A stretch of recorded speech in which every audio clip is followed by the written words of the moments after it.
Hi guys, so what I'm going to do now is show you the next stage of the capitulation of the New Zealand housing market. We've all watched as the number of listings kept on rising and rising over summer because vendors just could not accept the new reality that house prices have dropped substantially. So many vendors think that their property is still worth the insanely manipulated 2021 price, and there should actually be studies carried out in the future of the psychology of people who have no problem accepting the reality that their house price has gone up $300,000 for no reason, but are absolutely incapable of accepting that their house price has gone back down $300,000 for a very good reason. So we are currently in the stage of capitulation where the vendors believe that their property is still worth the 2021 price, and because in their mind they know this, they have actually decided to rent out their property and wait for the inevitable house price rise back up again so they can then sell for what they think their property is worth, even though it's not. So just look at it. All of those yellow dots are a property that the current owner is trying to rent out.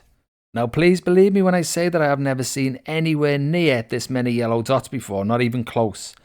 Look at Auckland. On this map there are 4,795 properties for rent.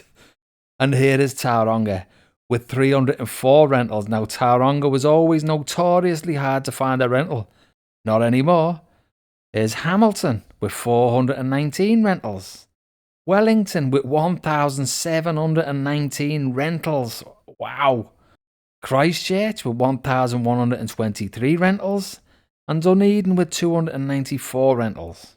That is a lot of rentals, which means a lot of supply.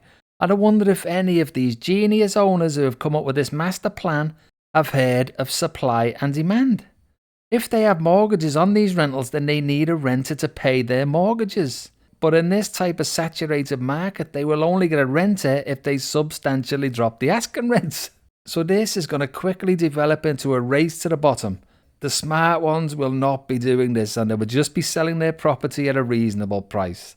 Unfortunately, the greedy ones will just be creating another little yellow dot. So yes, good luck with that, guys.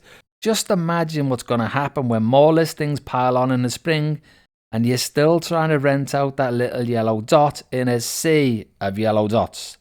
Unfortunately, some people would just have to learn the hard way. So guys, listen, if you could like and subscribe, that'd be great, and I'll see you all on the next one. Cheers for that.